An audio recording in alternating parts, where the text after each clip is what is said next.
appreciate you coming on here with me today and talk about your journey and talk about your story because everyone's story is different and we never know what we might say or feelings that we had or something that happened that might change the course for someone else or help us through our journey as well by sharing it. So I I really appreciate you taking the time today to come on and talk to us. And yeah, with that, I would just love for you to introduce yourself and just tell us about yourself and kind of where you're at and what you've done or what you're going to do. Yeah. So my name's Michelle, as we've established already in the call. I live in Cleveland, Tennessee. Um, I just had my first child, my son, this past September. And Congratulations. thank you. He's almost 4 months old. Um, Crazy how quickly it goes by. Right.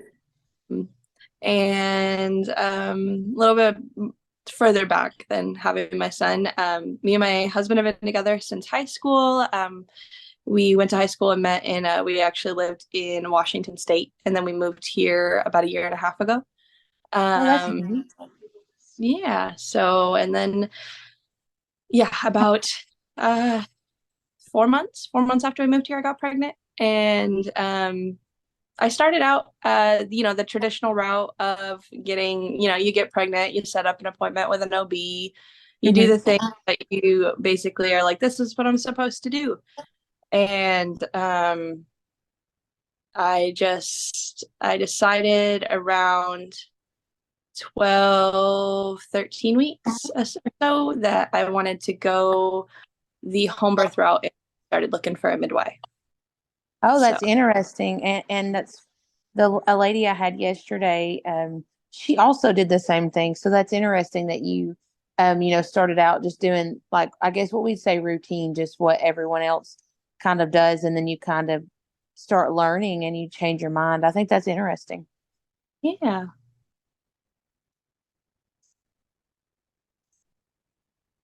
So you decided to, so that was the point where you decided, okay, I want a home birth. And so, um, what happened after that? Yeah, well, I had already had two appointments with an OB here in town, and I don't know, I already was having kind of a hard pregnancy in the beginning. I had a lot of morning sickness. I was tired. I was sleeping all the time. So it definitely wasn't that like, although I was excited to be pregnant, it wasn't that like, oh my gosh, like I feel like I'm loving every bit of this. And Right. my appointments didn't make it any better. Like it just didn't feel like I should be excited about this journey that I'm going on. Hmm. Um, it was more so like more waiting in a waiting room than anything. And then like 15 minutes with the doctor where it was like I didn't even feel like I could really ask a lot of questions. Um and then it was just constant, like one of the biggest thing for me was there were just bills from different people that I didn't even like consent to seeing, bills Hmm. from tests that were ran that I didn't even consent to, that I was having to pay for. Like I was really frustrated that although I would have consented to one, I wasn't thrilled that I got a random bill in the mail for a drug test that was $150 that I didn't consent to. Wow. Um, First pregnancy appointment. And it's not that I was, upset that they were making sure I wasn't on drugs, but you'd think you would have to consent to a drug test and then also consent to pay that much money for a drug test, especially when you're not even doing drugs. It's just, it was something that annoyed me. And Right. then I brought it up and they were like, oh, it's just routine. And I was like, okay. And then it happened again, not with the drug test, but they were kind of saying like the course plan was like, oh, you're going to see a lactation consultant at your next appointment and all of these things. And it just kind of seemed like it was all just like just routine. But then I go see the lactation consultant and I'm in her office for maybe 10 minutes. And then 2 weeks later, a bill for $200 to see the lactation consultant is in the mail. And it's just like, I Wow. didn't even learn much. And so, Hmm. anyways, I started looking for a midwife. I found one pretty quickly that I really liked. Honestly, she's the only one I interviewed. She told me that I should interview others just so I have kind of I feel like I made the right decision. And but I afterwards I kind of was just like, no, I really enjoyed my call with her. And so she started seeing me at 16 weeks. And that was, yeah, after that, she helped me a lot more than my OB did at the when I was seeing an OB. As far as I had low iron, I was pretty dehydrated for the pregnancy because of all the throwing up I was doing. Hmm. I ended up having hyperemesis the entire pregnancy. So That's hard. That's hard. yeah, so it was hard keeping my nutrients up and my hydration up. And she was getting a little concerned because she didn't know if I would continue to be a good candidate for a home birth if I continued to have really low iron. And at one point, I went to the ER because I started having really high heart rates. And so she told me to go just to see. And they were like, "Oh, you're fine. And your iron levels are fine." And my midwife is like, "I don't really think those iron levels are fine for someone." It was kind Uh-huh. of like a hospital. They were like, there's supposed to be a level of anemia in pregnancy. And my Oh. midwife, not really. So we got it taken care of though. She basically kind of whipped me into shape and she was like, I want you logging every single food you're eating. Like, I know this sounds tedious, but we are getting to the bottom of this so you can have the home birth that you want and be healthy. So she was just amazing. She we got my iron levels up. I think when we started working on it, my iron was at like an 8. I think the numbers are, it was like an 8, and then we got me up to like an 11.5, which is great Yeah, for that's a big deal. Yeah. and so yeah, I don't know how much further before we take a pause you want me to go into the whole pregnancy, or if you had any questions or No, I enjoy listening, but I do like that I think a lot of the times that when you do find a midwife, you see that I would say bedside manner and the way that they put a lot of care into getting a relationship with you first, which I believe is the way it should be because this is an intimate time for you that, you make memories and you want it to be special. You want to not fear this moment. And so having someone who puts you important and says, we're going to make sure you're as healthy as we can be. And she wanted to get to know you and your spouse, that says a big deal about, the difference in care. And I really like that you had a good experience with her. yeah, yeah, she became we became pretty close. She became like family. Like, I have a ridiculous amount of cats. I have 7 cats. And by the time my birth came around, with how many home appointments, because she visited us at our home for our prenatal appointments, she had memorized all of my cat names. I love that. My dream is I'm a doula, and so I would love to be at a birth where their cats are just hanging out beside me. That would be amazing. Yeah, I had only a lot of them are pretty crazy and rambunctious, and then one of them likes to talk a lot. Like, he's just very vocal. So I had all but 2 shut, like in my downstairs area of my house, Yeah. for the birth because it would have been a lot having 7 running around and then one screaming all the time. So There's just commentary in the background of the birth. oh yeah, oh yeah, yeah. It wouldn't have been very like serene. So That is um, but funny. but yeah, she did a really amazing job at getting to know me and making me comfortable with her and even like just getting to know my husband really well too and making sure that he was as much of a part of it as I was. Like, he wasn't giving birth, but it was still his experience too. And I Right. really That's love very important. Yeah. this. Me and like my husband is my best friend. And like I said, we've been together since high school, so we kind of grew up together. And we went to college together and then made this big move together. And so there's no one else that I wanted him to be immersed into it as much as I was. And he really was. I loved every minute of my birth and how much he was able to be there for me. And that's another big reason I wanted a home birth, was so that he could be a huge part. I love that. That's great. I love hearing about that. And so when the big day came, how did we lead up to birth? Like, how was that? It was good. It was interesting. It took longer than I thought, but I kind of expected it to take a long time or to be a longer labor, because everyone says your first one's longer. But I was 39 weeks and 1 day.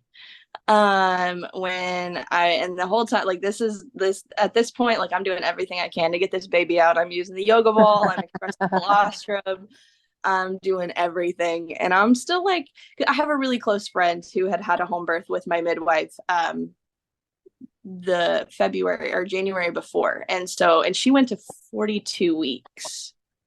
And so I was like, man, this baby's never coming out of me. It's gonna be just like hers.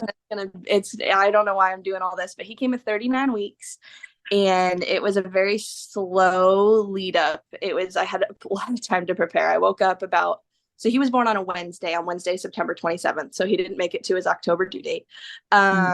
He was born Wednesday, September 27th. That Tuesday, the day before, at about 5 a.m., I woke up to what felt like contractions.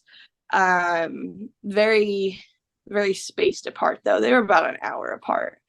Yeah. And they didn't hurt too bad. It just kind of felt like period cramping at the time. So I get up, I go to the bathroom, and I look down at the toilet, and there's a little bit of what I would consider like bloody show. Like, that's what my midwife told me to keep an eye out for. And it was very minimal, so I didn't know for sure. But I still kept having kind of contractions through the day and through the morning. So I texted her, and she's like, if you are able to sleep through them, sleep, because you're going to Yes. want. But I wasn't quite tired at that moment. So me and my husband were like, okay, well, let's prepare. Clearly, it seems like we're going to have plenty of time to prepare, because it had been going on where it was like still like one contraction every hour, and they didn't last very long. And so we went to Walmart and we picked out every snack that I could think of that I could maybe want to eat. We picked out chips, we picked out sweets, I picked out like really light stuff like yogurts or fruits, like anything, because I'm like, I know my midwife is going to tell me to eat at some point in this labor, and I want to make sure that I have something that doesn't sound gross to me. So Well, especially since you had the hyperemesis, like I know with two of mine, I threw up the entire time. So when you find that food that you can eat, you're very excited to be eating that. Yes, I agree. I was fully expecting to, given the track record of the pregnancy, to be throwing up the entire labor. So yeah, I think around 2 p.m. on that Tuesday, I decided to take a nap.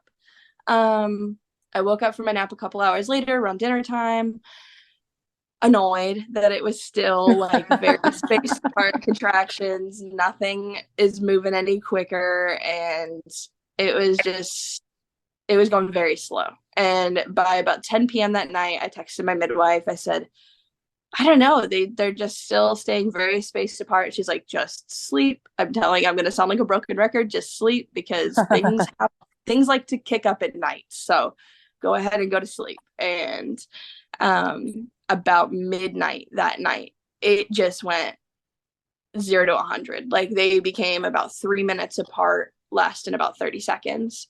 And so, yeah, from about midnight to 3 in the morning, they were about 3 minutes apart, 3 to 5. They kind of went back and forth. And about 3, I had my best friend come over, because she was kind of my support person, and she was there to help and fill up the pool and all the things and take videos and photos. And so she showed up around 3, and she thought that I was getting like really moving along quickly. And so we were like, this baby is going to be born before the sun's up for sure. And so we were filling up the tub. I got in the tub before it was even full. Like, I got in it as soon as there was even like a little bit of water, because I was in a lot of pain. And I think about 4, both my husband and her texted my midwife, because she was, she doesn't want to arrive too early, because, labor can last a long time. She wants to get there in active labor. And so I was trying to text her, and she was like, if you're texting me still, you're not there yet. So I will come over when you are not able to text me anymore. And so about 4 a.m., both my husband and my friend were like, you need to head over, because it's looking like it's going pretty quickly. I think she got here at my house about 7 in the morning. So I had started, really laboring at midnight. At 7, my midwife shows up, and it's still at this point, I think they're about 2 minutes apart and lasting 45 seconds. I'm trying to remember. It's Right. all, but Yeah. um, and then it's kind of from there, just a lot of in and out of the pool, trying different positions, trying to get through the contractions. And then about 10 in the morning on Wednesday, um, I was feeling defeated. I said, I've been doing this for a long time. I'm tired.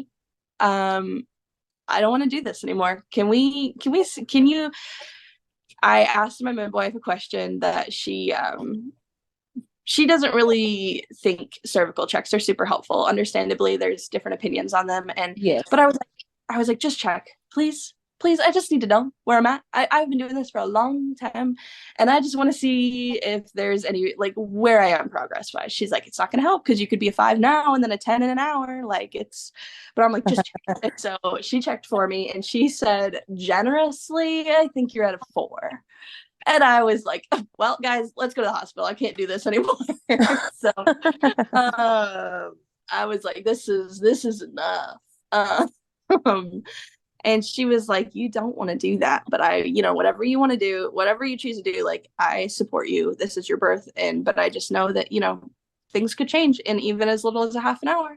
And I was like, no, I'm going to get in the shower right now. And we're going to go to the hospital because I can't do this anymore. So me and my husband got in the shower, so that he could kind of help me when I had contractions. And we had a really intimate moment and like heart to heart together, and he read me a Bible verse that was the verse of the day. And it was really like on our little Bible app, there's like a verse of the day every day, and Yeah.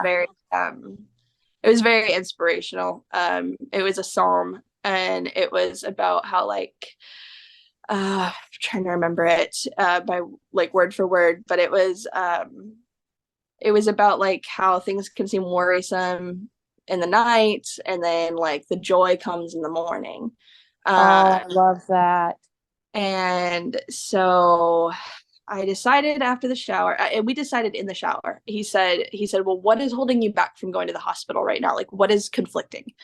And I was like, well, first of all, I don't want to feel like I failed this home birth. And then second of all, like, a big thing was I was tired of paying. Like, I didn't want to pay all the random things that the hospital was going to bill us for. So we paid a midwife, and we knew exactly what we were paying for. He goes, so money is what you're concerned about? And I was like, well, kind of, because don't worry about it. We'll figure it out after everything is said and done. Don't worry about the money. And so I said, okay, let's go to the hospital. And so he helps me out of the shower, and I tell my midwife, I say, we're going to the hospital. Um, and then I don't know what changed in my mind, but I said, let me just try the pool one more time. Just because I think after I got out of the shower, the air was cold and I didn't like it. And I think I wanted to get Yeah. back in the pool. And I was like, let me just try the pool one more time. So I get back in the pool for roughly 30 minutes, still nothing. Um, and then I get out of the pool, and I think I remember it's time stamped about 12:30 in the afternoon on Wednesday. I have a photo time stamped. I get out of the pool, and I stand up ready to give up again, and my bag falls out, like the amniotic sac, like my Yeah. water Yeah. broke, fell out. And I thought there was a baby falling out of me. I was like, I freaked out. I was like, oh my gosh, like, what just Yeah. happened? I tried to catch it, and like bounced off my hands. It was all Bless your it heart. was bonkers. It was just wild. And my midwife was like turned around, and she's like, what just happened? And then she looks into the pool. She goes, oh, Michelle, it's your bag. Like, it's so cute. Like, she was so funny about it. She's like, that's such a neat looking thing. Like, how cool is that? And I was like, sure. I'm like, I You don't were know what in just mid happened to panic. me. Right. But and so, but after that, things went fairly quickly. He wasn't born until 4:24 that Wednesday, but like in the afternoon. But the bag broke and fell out at about 12:30. Um, So from 12:30 to 4, it was really fast paced, but also still took about 4 hours. Mm-hmm. But it got to a point where I got dilated, and I think I had her check me again at about 3:45. And I was fully dilated, but a little bit of my cervix was Mm-hmm. still like in the way. Um, and it was like I had to do a certain position to open it up. I can't quite remember, but so I get on the bed on my hands and knees, and I think she called it the polar bear position. Mm-hmm. And every time I would contract, her and her doula would squeeze my sides Yeah. really hard so that it could help kind of counter pressure. And then I did that for about 20 minutes. And then I got tired of that because it hurt a lot, that position. I wasn't a fan. And I get up. I have a contraction as I'm walking back to the pool. There was a lot of in and out of the pool. I have a contraction as I'm walking back to the pool, and my husband was right next to me. So I kind of like hooked my arm around his shoulders and kind of bared down with him. And I think that was the moment. Because I have a photo of it as well. And I think that was the moment that my son moved down into the birth canal. Um, Yay. I contracted at that moment, and I really bared down, and I get in the pool. And for some reason, instinctually, I just felt like I should reach up and feel inside of me. And I did, and I felt his head. And I Yay. was like, I think I feel hair. I feel a lot of hair. Like, and my midwife wasn't too sure what I was feeling, if I was feeling him or not. And so she had me kind of bear down with each contraction for a few minutes. And then she used like a little mirror thing and a flashlight, and she was able to see his head as well. And so from about 4 o'clock to 4:24, I was pushing that kid out. And then he was born. Um, it was an experience. It's crazy. And then I we got his head out, and I was feeling really, really, really tired. She was like, with your next contraction, you're going to push the rest of his body out. And I don't think I really had much. I probably, if I kept trying, I could have, but on the next contraction, I didn't have it in me. I didn't push the Mhm. rest of his body out on the next contraction. So she helped a little bit. She, like in the video I have of my birth, she reached in and kind of helped pull him out, and then brought him up to me.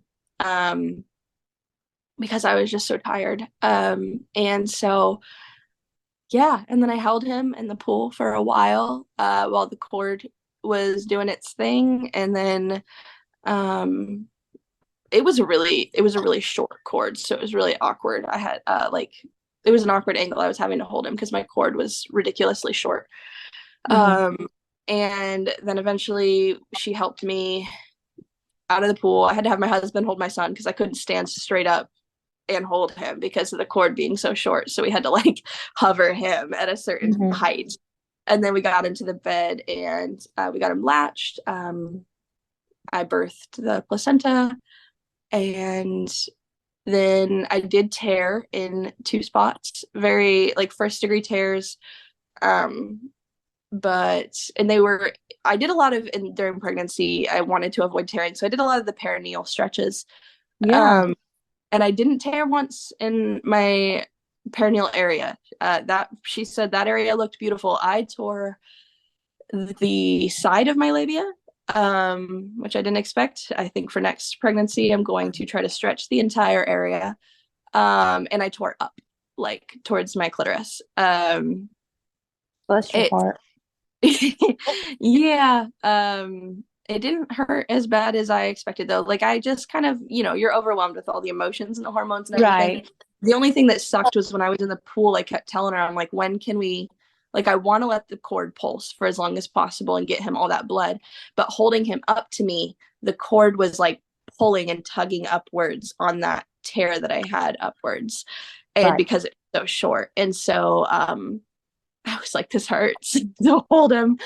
And so we, as soon as possible, as soon as like we were all comfortable with him getting as much blood as he could, we got him we got him up and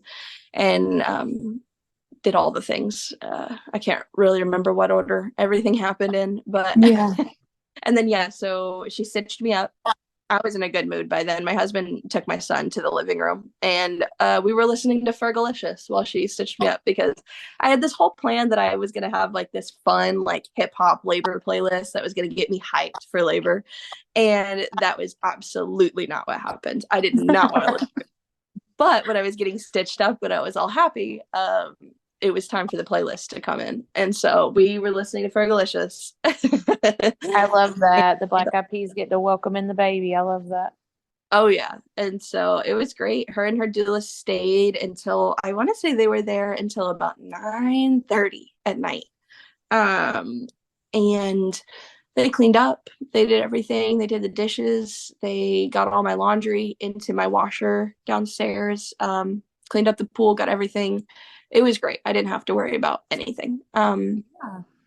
And so yeah, I guess now if you had any questions, I feel like I kind of it was a very long-winded story because it took a really long time. And so No, there was you're a lot. fine. There, we have a lot of births that are like that, and then some people are like, I labored at 2 and I had the baby at 4, and so you never know how that's gonna go. But I love the empowerment. You said, "I'm just gonna try this one more time in the pool," and then you did, and then I think that what happens a lot is the shower. You got with you and your husband being able to think. You're in a calm space and you were focused on each other. That helps so much. It helps the hormones, and then you get calm, and then progression starts going like, okay, we're good now. Yes, yes, that reminds me too. I didn't appreciate it until after birth, but a lot of the time during when I was laboring, my midwife, which I didn't expect, was my midwife wasn't in the room. And that sounds really awful to start. Like she just kept going into the kitchen or into the living room, and I was like, why does she keep leaving me? Like I need her here. I need her support. I need her in here with me to let me know everything is going okay. And don't get me wrong, she was constantly checking my blood pressure. She was constantly checking with the Doppler to make sure that his heart rate sounded great. But other than that, she was like, if she wasn't doing that, she was getting the heck out of there. And I was like, what in the world? Um, and she explained to me after, and it makes a lot of sense. And I 100% agree with her. She said she saw the most progress when me and my husband were alone together Hmm. and just focusing on each other. And so she wasn't leaving me because she didn't want to do her job or she didn't want to be in there, but she wanted me to feel most comfortable. And she noticed that was when it was just me and him. I And love so that. I totally agree with like the situation with the shower. Um, it definitely helped move things along. I love that. And now he's 4 months old, and you can look back and say that was fun. Yeah, yeah, I already want to do it again. So, I love that uh, our bodies have the ability to block out the pain and everything, to be like, that was beautiful, that was worth it. Let's do this. yeah, yeah, definitely the day of, I was like, I don't know if I'm gonna do that again. And then I think within a week, I was like, so I'm definitely doing that again. I love that. I'm so happy for you, and I'm so happy that you shared that with everyone, because that's a little piece of you. That's something that your story makes it who you are today, and I really enjoyed hearing about it. Yeah, thank you. I love sharing it. I love talking about my birth story. It's kind of I make jokes that having a home birth has become my whole personality trait. Like, I love that. but it was a big thing, I think, and it changed a lot about me. Like I thought for the longest time until I had my son, I only wanted two kids. I just wanted to have one, obviously, but then you can't have one and not give him a sibling. And I was like, so I'm just gonna have max two. Like that's what I feel like I'm obligated to at least have two. And now I'm like, maybe we'll have five. Five sounds great. Like I love that it, because I have 5, so I understand what you mean. oh, I bet it is always so fun at your house. There's always kids playing and people talking, and it just sounds great just having a big family and a house full of like laughter and love, and um it just sounds great. It really is the best thing. And I feel like I was made to do this. And I feel like, there's nothing else I'd rather do in the entire world than have best friends who you can teach about Jesus. And we homeschool, so we're able to we go on field trips, or we go shopping, or we just go to Goodwill even. And it's just like you get to live life with them and have people that you love so much. And from birth, the moment they're here, you're like, oh, you're the best thing that's ever happened to me. So it's so cool. And I did the same thing like you did. When I had my third, I had him natural, and he was the first one I had natural. And I thought I could do this again. Yeah, that's awesome. Yeah, I think women today, like, it's hard to tell women, like, you can do this. You can do it naturally. Yes, there's instances and there's times where medical intervention is needed. And so no matter how your birth turns out, it is your birth story, and it is equally as amazing as anybody's. But what really just saddens me is, like, when I tell people, like, I had a home birth, I had a natural birth, other, like, women that I tell that, they're like, well, you're way stronger than me. I could never. And it's just like, you're not giving yourself enough credit. I'm not special. I did something that I set my mind to, that we were meant to do, and you can do it as well. Yeah. 100%. And so I have become really big on trying to advocate, um and just empower women without trying to, like, it's kind of a weird, like, having to have a fine line between, like, sounding snobby Yeah.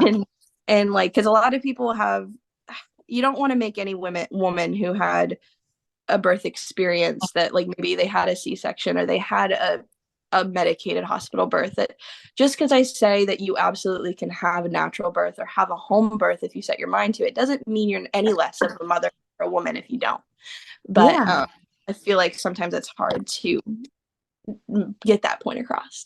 Um, but so I just think it's so cool that I feel like home birth is coming back, and because I had never heard of it before I started looking into it.